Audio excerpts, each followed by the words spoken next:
Are you our speaker? I am. I'm the guest speaker for today. I was actually just randomly placed in.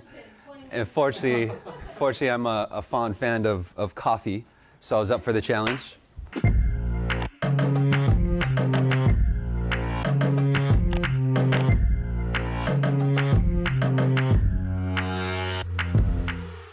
I've created a brand called SalesRemastered, in which you'll have you have links on the email that went to you today, which guides you to the website, but it can be found on YouTube, Facebook, Instagram.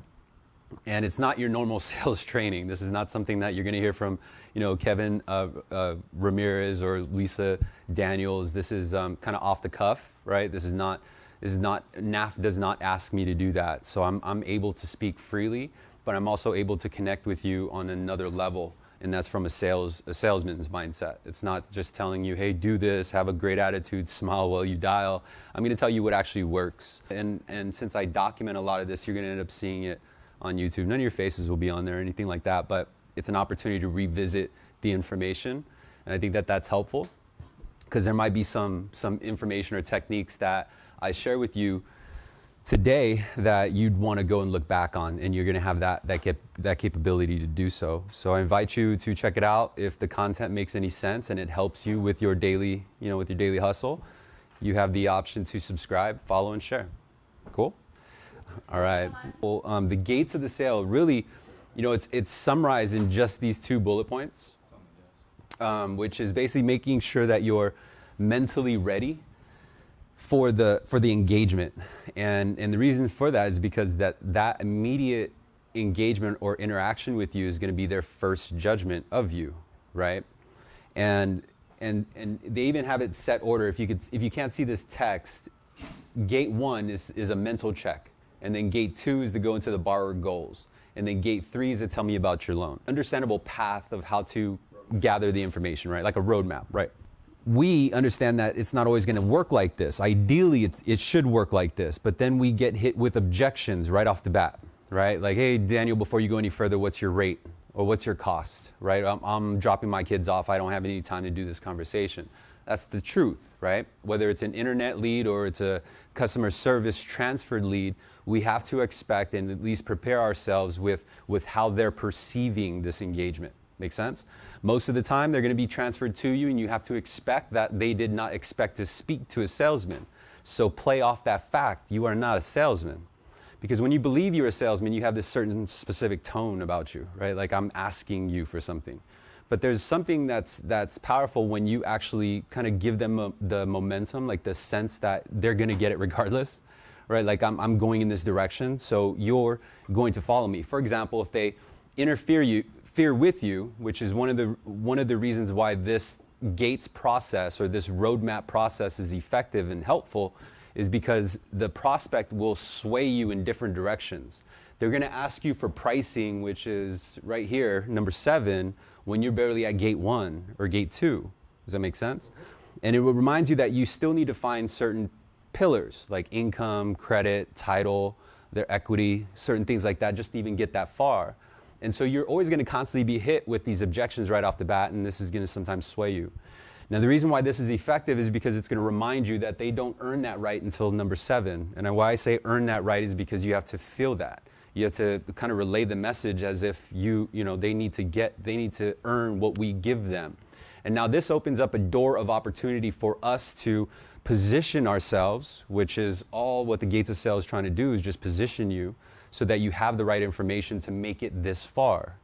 But you can position yourself throughout the entire process of being the driver, right? Because ultimately that engagement and that conversation is just a ride. They have no idea what to expect. They have no idea what information you're going to ask. And because our consumers are wired in a specific way, they're always going to expect the worst. Most particularly when they speak to a salesman. When they speak to a salesman, they are naturally on guard. However, if you go about it in a different way and you are mentally ready, you're not bringing in the baggage with you from the call before or the client before or that lost appraisal or that canceled loan. Does that make sense? That's what we bring in, and that's why we need a Gates of Sale kind of remind us what is involved in this conversation. Because if they hit you with an objection and you're not mentally ready, you're going to be more enticed to give in, as in a rush, Like, I got to get off this phone call. I got to go chase Mr. Patel for that 2.5 he's been asking me since 2014. And so then you have this challenge, right? And you're just thinking like, whoa. But if you remind yourself that every call is brand new, you start off right from the very beginning, you start with gate 1, it'll keep you in the right mental mindset, right? It kind of gives you exactly where you're going to go next. And so Ray asked that I stick to script, but considering that I'm actually having the opportunity to jump in, I'm going to share with you what works. I'm not, you're going to hear the gates of sale all the time while you're here at NAF. You're going to hear the best things to do and best practices. But at the end of the day, all of it is information, much like the information I share with you. And it's nothing until you actually use this information, right? You have to adapt it and make it your own. And so, for example, mental check and warm, friendly greeting. What does that mean? Well, number one is that we have a choice right immediate from engagement to give them control of the mic. And we do this by saying, hi, my name is Daniel, how are you? We've now given them control of the mic. Does that make sense? You have the option to position yourself as a driver and really control that conversation. And it's important that you do, because we have to keep in mind that these prospects want nothing more than to speak to a salesman, right? And what I found work is that you address their immediate concerns right away. And their immediate concerns is that they don't want to waste time. They want to know that they're speaking to the right person, right? They want to know that you're sharp, you're respectful, and you're on point. And so, like, my common way, what I would use, and I still use to this day, is, hey, thanks for holding. And I always thank the CSR, because again, it's your first impression, right? And that goes a long way.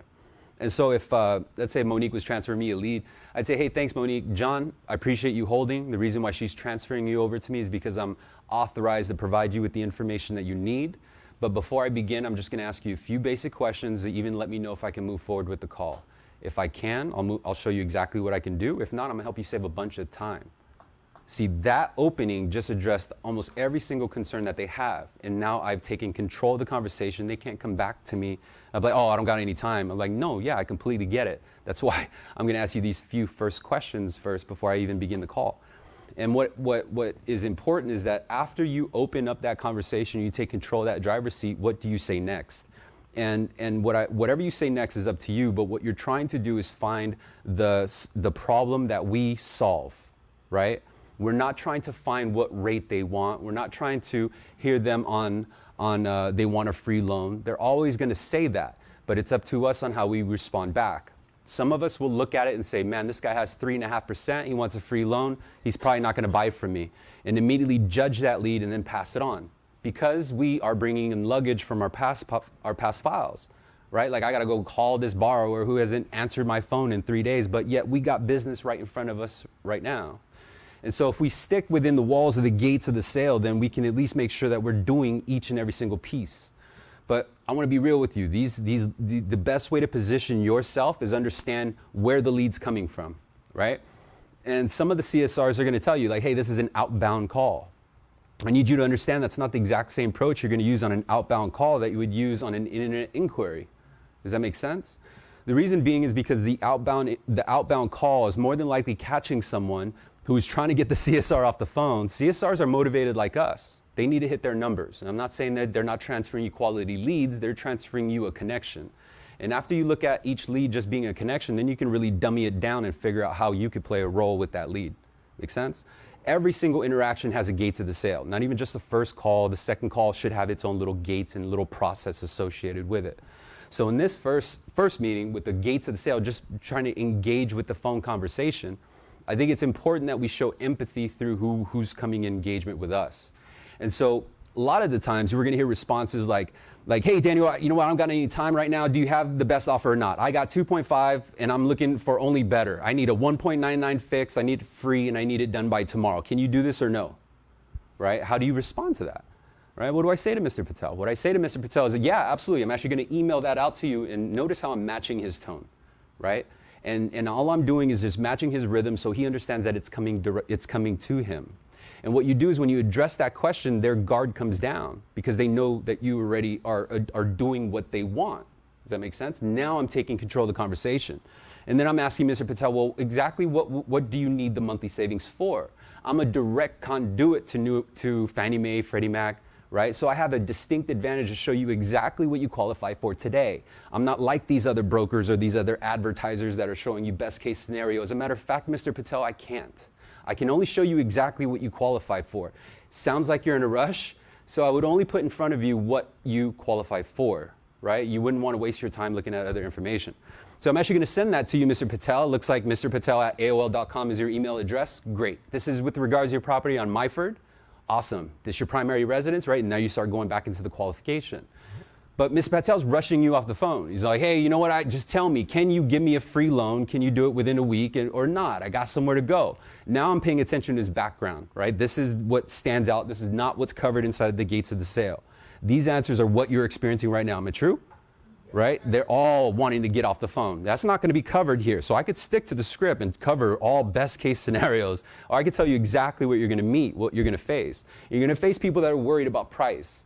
And the reason why we need to understand this is because if we get caught off guard and we're not expected to deal with that objection, then we're going to fail regardless of what gates I show you. So consider this, is that every single time we engage, regardless of what kind of lead, we're always going to fall across the same objections, right? I don't have any time. What's your lowest rate? Just give me your pricing. So if we understand that these objections are likely to come, why not word our intro to address them right away? Not only that, but understand why they're doing the inquiry to begin with, why they want to talk to you to begin with. As consumers, they're not licensed like us. They don't have to go through the background. They don't have an MLS number. All they know is how they're wired from society. And so when they want a lower rate, they want it for a reason. It's because they want a lower payment, right? They want a lower payment because they need to pay credit card debt, or they need to pay the tuition for their kids, or they need to do something, and that something is what you need to find. Because the prospect is only going to say, I want a lower rate, because they are, again, not educated like you and I. They don't understand that, you know what I mean? Like, they just look at a lower rate. And so they're understanding, without lack of understanding the dynamics of how mortgage works and the market works and the rate works, we have an option. We can try and educate them on how the market works, or we can educate them on how to achieve the goal. And the faster you can find a way to how to achieve the goal, then you shift focus away from rate and payment. That's the biggest objection that you're going to run into in this changing market. So I hope to prepare you with the ways to combat that. And when we find out that Mr. Patel really just wanted a 1.99 fix because he really needs to save $500 because he's now maxed out on the credit cards and his business has gone down. Does that make sense? These are real life events. Now I understand the true why. It's not that he wants a lower rate. He just wants a solution to the hole that he needs to fill. Get it? So then I'm asking Mr. Patel certain questions. It's like, okay, after I dig this out, and say, okay, cool. So we have what's called a net, and I have to report this to Fannie Mae or Freddie Mac. And it's true, it's basically equal checking and savings balance, right? It's part of the 1003, so I'm not persuading him. This is information I need to know. But this is information that I can use in my own as leverage. And so I'm asking Mr. Patel and say, hey, I'm just looking at your gross income. You mentioned you're paying about $500 in credit card debts. Just out of curiosity, you know, your net income is obviously lower than this amount. After you receive your net income, you pay the mortgage, you pay off all these credit cards and everything I see in the credit report, plus all the bills, the expenses, the groceries. How much of your net income do you actually have left? And what Mr. Patel is going to say, oh, I got about $1,000 or $2,000. But the key is you don't take that, right? You actually ask them, okay, cool. So it sounds like you're saving about $1,000 or $2,000 per month. You're putting that directly into the bank? Great. What's your balance in that bank account today? That is the smoothest way that I have ever found to ask a person how much they have in the bank. And all it was a funnel. So if you use that ideology and you try to figure out, okay, how do I get this one answer that's going to make Mr. Patel buy from me? You have to reverse engineer from it, right? Well, how do I lead to that question? And that's exactly how that wording is. And so this is what's called net. And when you phrase it, you now bring it more value. Just made it up. But it's inside information. Net. Well, what's net? Well, net is the net of your net income. How much of February's income do you have left netting going into March? You're going to find that I think the statistics is that 80% of homeowners are living check to check. This is a very powerful emotion that you want to attach onto if you want to sway away from rate and payment. If you want to play the rate and payment game, you want to play the rate and term game, this is going to be a whole waste of time, regardless of how good of the gates of the sale is. Make sense? This is an emotional sale. And this has to do with their mortgage, it has to do with their month-to-month expenses, but we look at it sometimes inexperiencedly, and we look at it as a rate game. Like, oh man, this guy has 3.5%. Fuck, I just saw the rate sheet, it's at 4.25. This guy's not gonna buy from me. We make that justification, we make that choice. And so then we create tools like gates of the sale to say, hey, no, don't give up at the very beginning. Go through gate 1, gate 2, gate 3, right? Gather the information, this is business. Right? If at the very least, we'll have enough information on this lead to follow up if the time does come that they could refinance out of it. But then when we figure out that regardless of the gates of sale, regardless of how you engage the lead, you just have to remember where you stand. Make sense? Uncovering their pain. Really. Yes, exactly. Uncovering their pain. And that's exactly why people buy, right? They don't buy, there's this saying that I referenced in one of my videos. It was saying people don't buy the drill, they buy the hole in the wall. Right? They actually buy the result. And this is the exact same reason why most of our agents who are producing right now are able to increase the interest rate. It's because they position themselves as a consultant. And there's a difference when you talk to a consultant versus a salesman. This is what it's talking about, being mentally ready, right? Having the first engagement, make it a good one.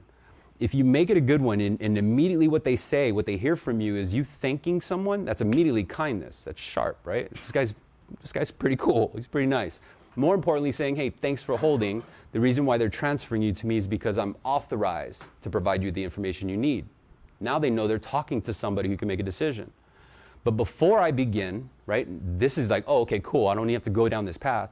Let me ask you a few basic questions. Let me know if I can even continue with this call. Fuck, that's all I wanted to know, right? I want to get off this phone call too. What's up? What's the next question, right? And so if I can help you, I'm going to show you exactly what I can do. Great, I just answered their objection, right? Like, what can you do for me? If I cannot, I can help you save a bunch of time and point you in the right direction. Awesome. In the very least, I'm going to have some answers.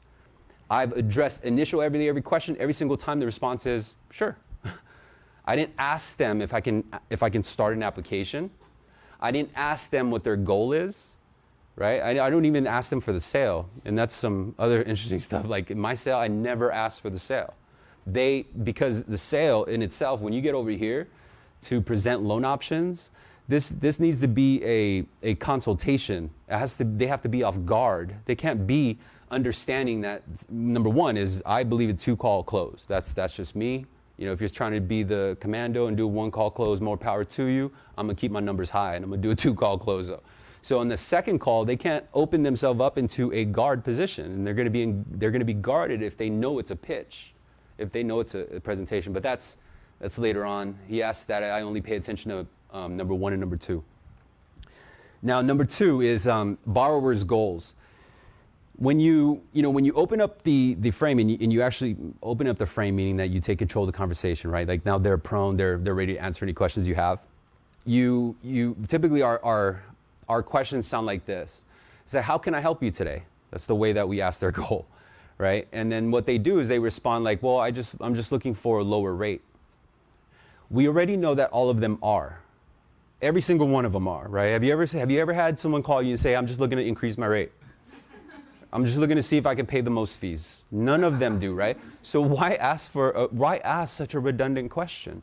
Instead, take control, just like as mentioned on that script. That script, by the way, is at salesremastered.com, plug, and put your personal email. The NAF might kick it back, and that scripting shows you why it works. It's salesremastered.com. You can request a copy of the free script.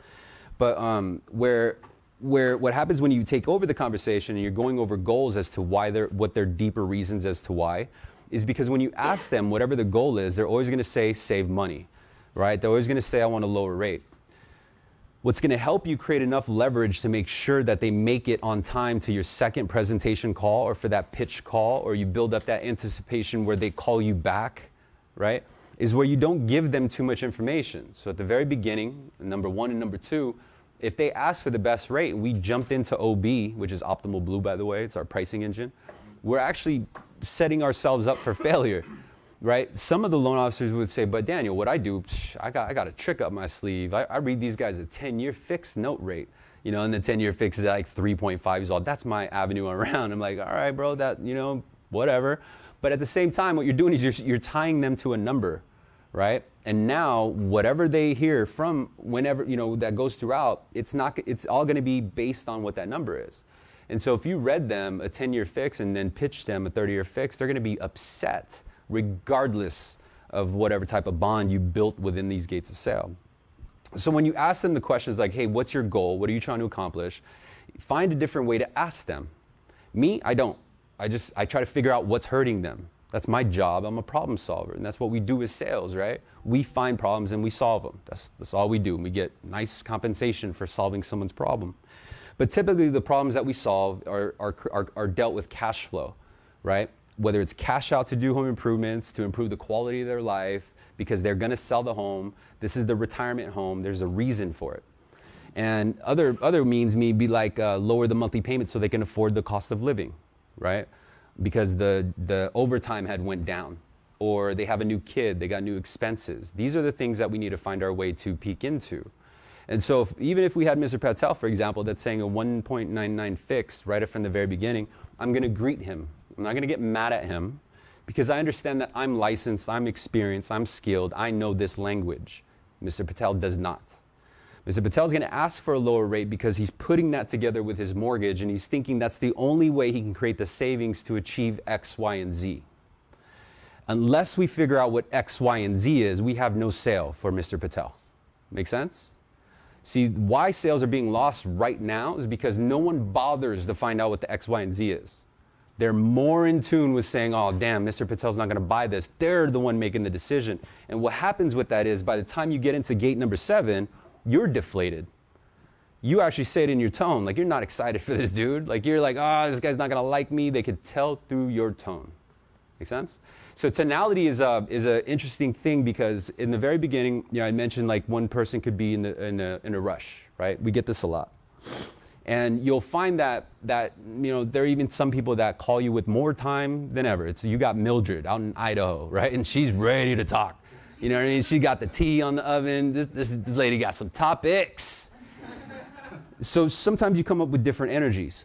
And a way that I found take control of the conversation, whatever energy you got, is you match it. So if you come across somebody who's in a rush trying to get off the phone, agree with them. Don't disagree with them. Make sense? So one of the most powerful sales tools that I've ever learned was you always agree with them at the very beginning. Right? So if they're calling in saying, hey, I'm looking for a lower rate, well, what do you got? 3.5? Oh, I don't know. That you're disagreeing with them. Make sense? So I'm looking for a free loan. What rate you got? 3.75. Oh, I don't know if you can get that. You're disagreeing with them. That's why they don't continue with you. But if you match their tonality and you match their rhythm and they say, hey, you know what? I'm just looking for the lowest information. Give me what you got. Match that. Say, yeah, that's actually what I'm going to get to you. I'm going to send it over to this email. Is it Gmail? Right? You're matching them. And then you're going to find that they're going to connect with you in a different way. You're on their level, right? Whereas if you're talking to Mildred and she's got more topics than anyone can ever imagine to talk about that given moment, we all been there, right? They want to talk about every single thing else. But then we're talking this fast, right? Hey, Mildred, let me go and get you over this information right now. We're going to lose her. We're foreign to her. Does that make sense? So tonality is important because you need to sync with them, right, in order for them to open up to you, or they're going to feel that you're foreign. And if you're foreign, they're not going to open up to you. They're not going to give you the information. So we have this distinct disadvantage being a salesman to already put these people on guard. And so when they're connected with us, especially if a CSR tells you, oh, let me go and connect you to the loan officer. What they hear is I'm going to connect you to someone who's going to sell you, right? And if we disregard that, we get mad because they're showing guard, they're not giving us information. That's on us. That's on us. We get paid to persuade, right? We get paid to sell. Yep. I have a lot of times when I build really good rapport with people, creditful, say, hey, I'll call you back in 15 minutes or an hour, whenever they're ready. Ghost me. Sure. How do I get these people back? Leave a bunch of voicemails, leave emails, send a loan estimate. What do I do? Yeah, that happens a lot, and it's going to happen even more because we have to pay attention of how we're setting up that call, right? I'll dive into that, but also what information we give them on the first call. Because if they have enough information from you, they don't need you anymore. No matter how nice you are, right? They feel that they have all their boxes checked, right? But if you present it in a way where you're not giving them information, but they're going to pressure you, they're going to ask you for the rate, they're going to ask you for the payment, say, yeah, that's actually what I'm going to get for you right now, right? I have to run this through Fannie Mae. Here's the cool thing is I have an underwriting access to them, like internet access to them, to their underwriting system. This is the AUS, right? But who uses AUS right now? Who says, hey, I got AUS, man. I'm a, like this is making it, like valuable. Like, hey, as a conduit to the source, meaning I'm not a broker or a retail outfit. You're not buying your water at Nordstrom. You're actually seeing how you can get your water better at wholesale, right? or to that effect. I have an advantage of having access to their underwriting system, so I'm going to tell you exactly what you qualify for. As a matter of fact, I'm going to go ahead and disclose that at 6 o'clock today. Is that when Mr. is going to be home, right? You're getting the other person involved. Always make sure that other person's involved, because what you're going to do is you're going to leave it subject to them talking to their spouse. And then we wonder and baffle and like, how come they're not calling me back? Is because we left it up to Jim to sell Mildred. Mildred had a ton of questions. Jim just wanted to get back to the game, right? Jim just wanted to get back to Ozark. I don't know, honey. Said 5.4, something like that. APR was high. What? We left it all up to him, right? And that's our bad. So create a way. But to answer your question, to get more callback, I found that they have to be curious about the information that's going to happen on the second call. The last thing that they can be set up for is a pitch call, though. Right. So if you say, hey, this is your options. This is what it looks like you qualify for. Your monthly payment will be this, and this is happening on the first call. And say, okay, I'll go ahead and give you a call at whatever time and see, put the numbers together. They already have the information from the first call. So if they believe that they're going through kind of like this gate process, right? Like, hey, before I go over to the next gate, let me just make sure that we can even get that far. Right? That's kind of the mentality throughout the first conversation. And what it does is it keeps you, because they're believing they're going through these phases, right? Like, okay, cool, let me go and ask these questions. Okay, cool, so I guess I get to earn to move forward further, right?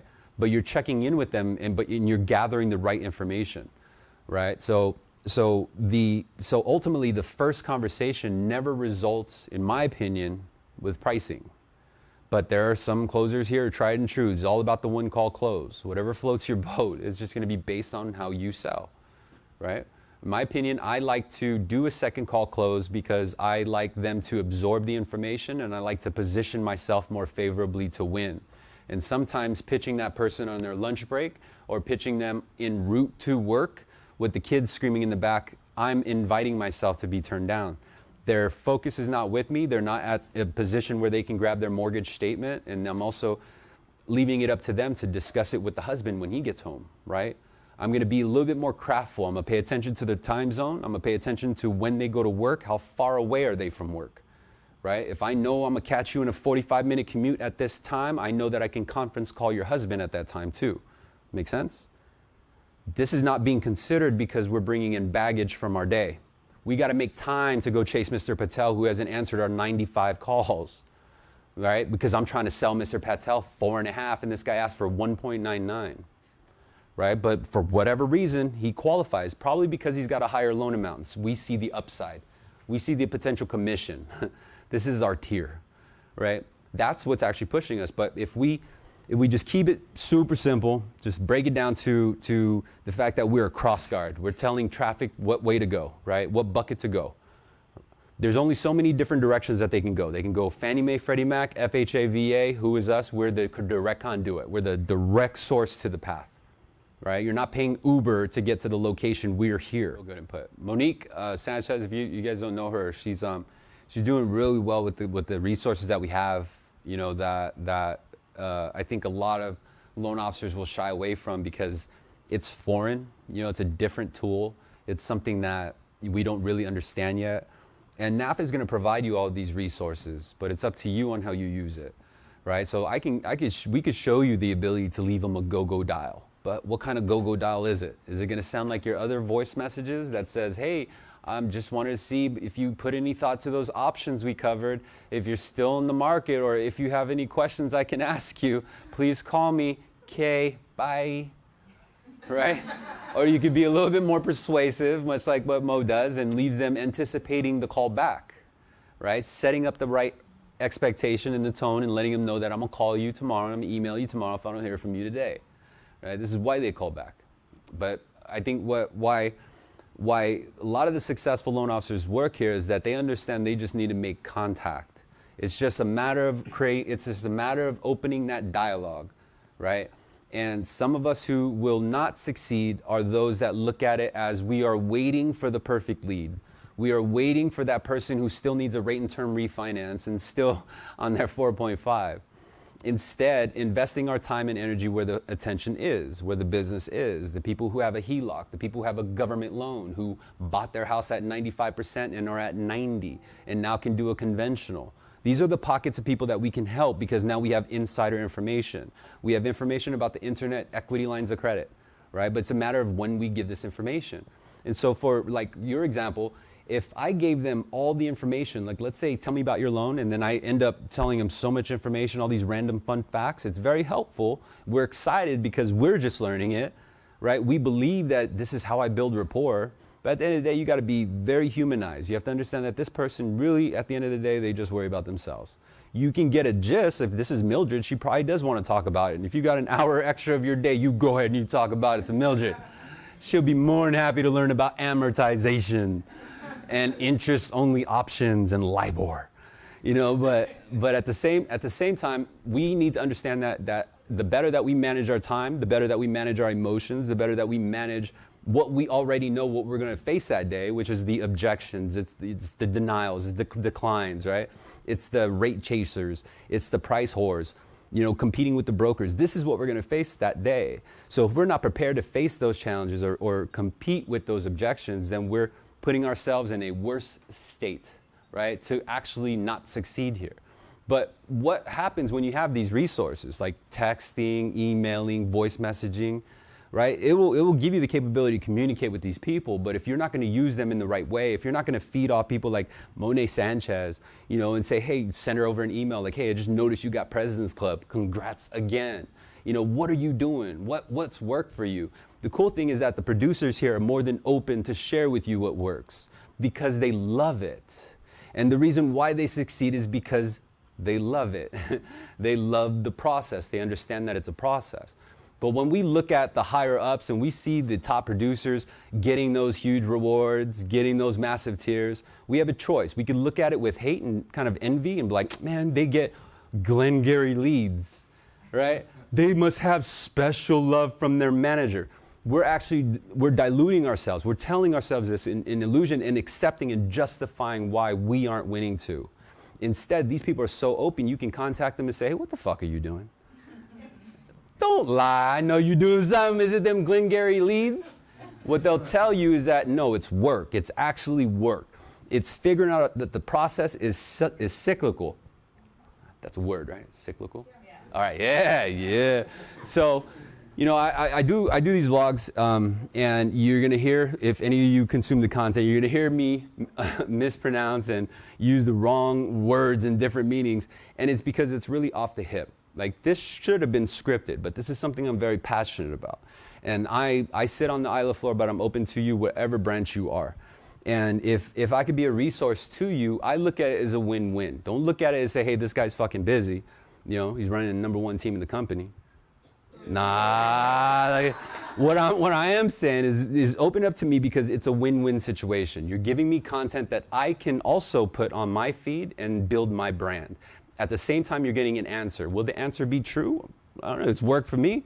It's working for the team that I have the honor to hustle alongside with, right? And I have a little bit distinct advantage from all the other sales managers I produce with my team. So I'm there locking, I'm there making commitments with them too. And if I could show you a different view on how to get the same exact result with less grind, I would only consider that you'd probably want to know that cheat code too. And a lot of the cheat codes that I share with you is shit that's really working today. It's not from a seminar that I attended when I was 18. It's not from, you know, the Zig Ziglar book from 2001 that used to work. This is the shit that works right now.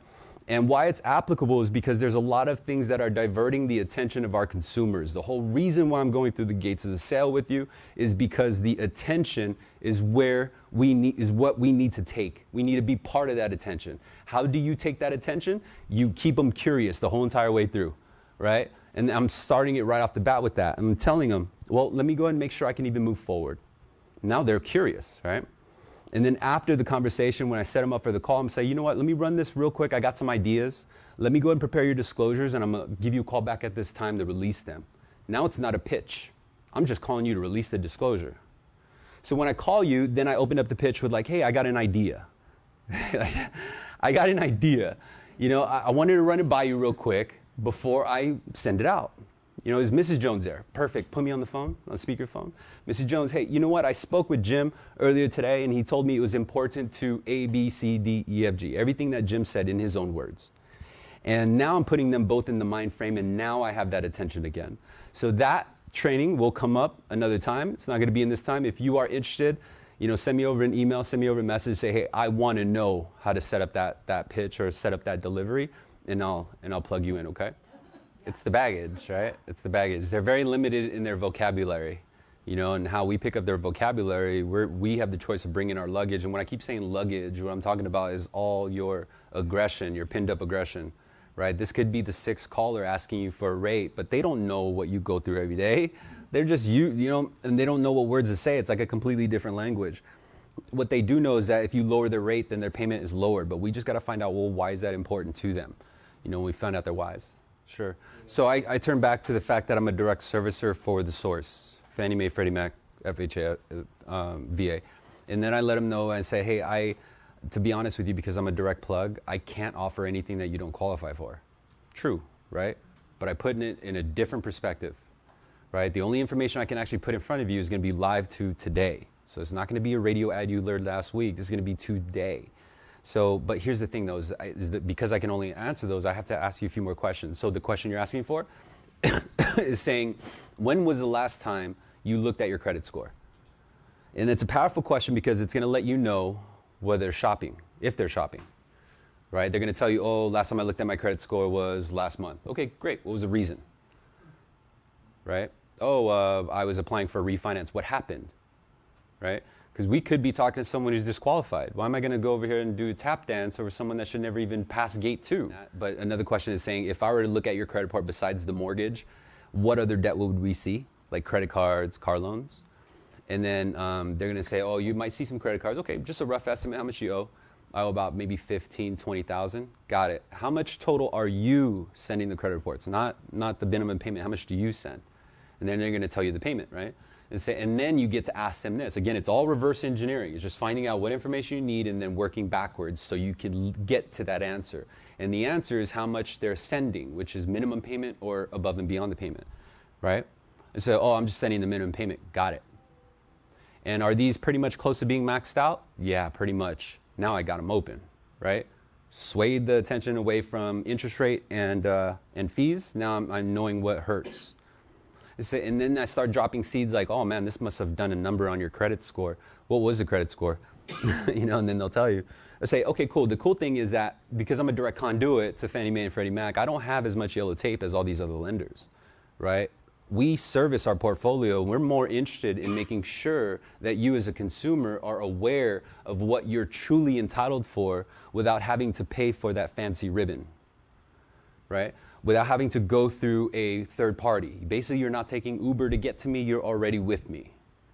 Make sense? Now they're using things that they understand. Oh, okay. Because if I say conduit, the reason why I say conduit is because it's different. Like, what the fuck is conduit? Hoping that they Google it. Oh, it's a direct source. Okay, got it. It's a direct channel to the source. And you can chop it up however you want to use it, or however you want to use it, but make sure that those questions, once you take back the driver's seat, are very powerful and opens them up. And so what happens when you find out that they're sending the lowest payment and say, okay, got it. And just out of curiosity, are you handling the bills? You know, is oh yeah, my wife handles the bills. Now I know who to make sure is part of that conversation. So they're going to open themselves up. Does that make sense? Control the funnel per se. So find out and magnify exactly why they're doing it, right? So in that example that I just used, it's because they are maxed out on their credit report. They're maxed out on their credit cards. And so now I'm leaning on, oh man, this must have had a number on your credit score. As a matter of fact, I've helped a ton of homeowners within your county actually already help remove themselves from debt. And what they have found is that their FICO score not only improves, but also their equity, because we're in a great real estate time. And after 6 to 12 months in payments on this, making sure your payments are current, us as a servicer, we reach out to you automatically. And we let you know, right? And so I'm gearing it so they're not asking questions. Oh, well, what do I blah blah blah blah blah. I'm always controlling the conversation, you know. And then I always leave that anticipation. It's like watching a good trailer at a movie, right? Like you watch a trailer, and you're like, ooh man, I wish I knew what happened. I gotta go see that movie. You want to kind of leave that suspense, right? Say, and it's always like, hey, you know what? I got an idea. I love that because it's a suspense. Like, well, what's your idea? Right? Like you lean in, like you don't know subliminally, you actually lean in, you want to know more, right? Like, hey, I got an idea. What? Right? Or, hey, I want to run something by you. Let me get your feedback on this. Now they're more inclined to listen to you. And so what you're doing is say, you know what? Let me have a meeting with my manager real quick. Let me make sure I can even offer this. If I can, I'll give you a call and let you know I'm going to disclose it. Now it's not a pitch. It's more of like, hey, did I get a confirmation? But you're never telling them what your idea is.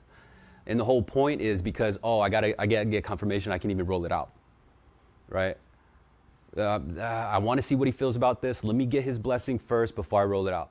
They have to feel that way because we are, right? We ultimately are. We're not selling rate sheet. So if I'm gonna go to pricing exception, I'm gonna make that motherfucker feel like the biggest exception on earth, right? As a matter of fact, I'll even do one more. And if I get a no closer, like $3,000 lender credit, I'll say, hey man, I can wipe out the lender fee, $1,629, you're only responsible for this, right? If I get any kickback and say, okay, here's the deal. If I can get your full documents in by tomorrow morning, I'll see if I can round it off to 3. I already know I got 3, right? But what we're doing is we're going into the pitch, dropping everything. It's like, man, here's 5 G's and LC, what up? Right? And just like, what? What do you mean you want to go shop, right? Because we're not doing that movie trailer experience. We're not like, let's see. Right? You gotta branch off to that curiosity and really ride with it. Another Nick No Banger.